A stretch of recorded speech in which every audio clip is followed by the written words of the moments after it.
معاذ بن جبل رضی اللہ تعالیٰ عنہ فرماتے ہیں کہ رسول اللہ صلی اللہ علیہ وسلم نے ارشاد فرمایا، قیامت کے دن روز محشر میں کوئی بندہ اپنی جگہ سے ہل نہ سکے گا جب تک اس سے 4 سوال کا جواب نہ لیا جائے۔ ایک یہ کہ اس نے اپنی عمر کس کام میں فنا کی، دوسرے یہ کہ اپنی جوانی کس شغل میں برباد کی، تیسرے یہ کہ اپنا مال کہاں سے کمایا اور کہاں خرچ کیا، اور چوتھی یہ کہ اپنے علم پر کہاں تک عمل کیا۔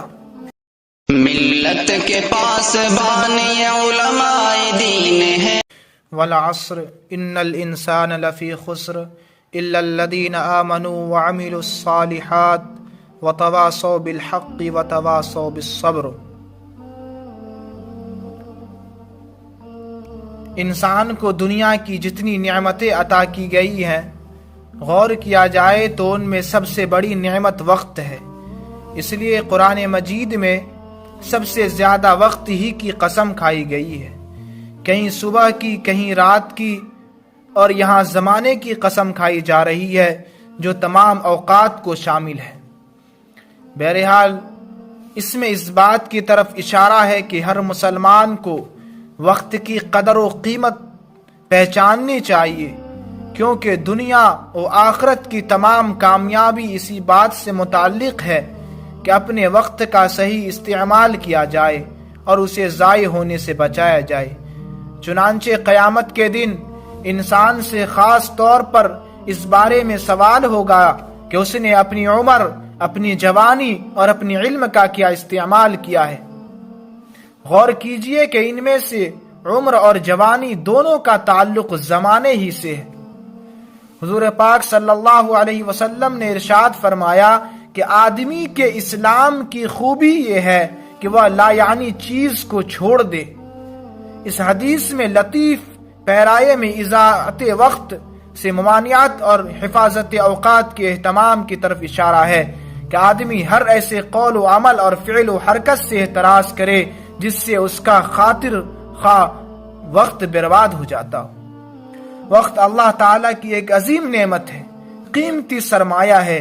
اس کی ایک ایک گھڑی اور ہر سیکنڈ اور منٹ اتنا قیمتی ہے کہ ساری دنیا بھی اس کی قیمت ادا نہیں کر سکتی، لیکن آج ہم وقت کی کوئی قدر نہیں کرتے، یوں ہی فضول باتوں میں اور لغویات کاموں میں وقت کو ضائع کر دیتے ہیں۔ ایک بزرگ کہتے ہیں کہ ایک برف فروش سے مجھ کو بہت عبرت ہوئی۔ وہ کہتا جا رہا تھا، اے لوگوں مجھ پر رحم کرو، میرے پاس ایسا سرمایہ ہے جو ہر لمحہ تھوڑا تھوڑا ختم ہو جاتا ہے۔ اس طرح ہماری بھی حالت ہے کہ ہر لمحہ برف کی طرح تھوڑی تھوڑی عمر ختم ہو رہی ہے۔ اسے پگھلنے سے پہلے جلدی بیچنے کی فکر کرنا چاہیے۔ قرآن کریم کے اندر جب انسان آخرت میں اللہ تعالیٰ کے پاس پہنچے گا تو اللہ تعالیٰ سے کہے گا ہمیں ایک مرتبہ اور دنیا میں بھیج دیں، ہم نیک عمل کریں گے، تو اللہ تبارک و تعالی جواب میں فرمائے گا کہ اب کیا ہم نے تم کو اتنی عمر نہیں دی تھی کہ اگر اس میں کوئی شخص نصیحت حاصل کرنا چاہتا تو نصیحت حاصل کر لیتا، صرف یہ نہیں کہ عمر دے کر تم کو ویسے ہی چھوڑ دیا، بلکہ تمہارے پاس ڈرانے والے، تنبیہ کرنے والے کو میں نے بھیجا۔ حدیث پاک کے اندر آتا ہے کہ اللہ کے نبی صلی اللہ علیہ وسلم نے ارشاد فرمایا،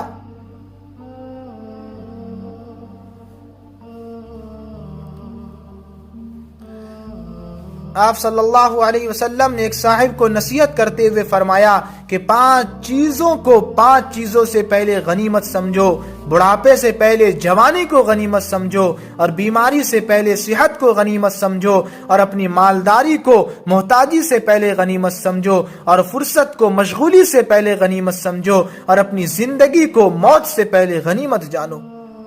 مطلب یہ ہے کہ یہ 5 چیزیں ایسی ہیں کہ ان کا خاتمہ ہونے والا ہے۔ اس وقت جوانی ہے، لیکن جوانی کے بعد بڑھاپا آنے والا ہے۔ یہ جوانی ہمیشہ باقی رہنے والی نہیں ہے، بلکہ یا تو اس کے بعد بڑھاپا آئے گا یا موت آئے گی، تیسرا کوئی راستہ نہیں ہے۔ اس لیے اس بڑھاپے سے پہلے اس جوانی کو غنیمت سمجھو۔ یہ قوت اور توانائی اور صحت اللہ تبارک و تعالی نے اس وقت عطا فرمائی، اس کو غنیمت سمجھ کر اچھے کام میں لگا لو۔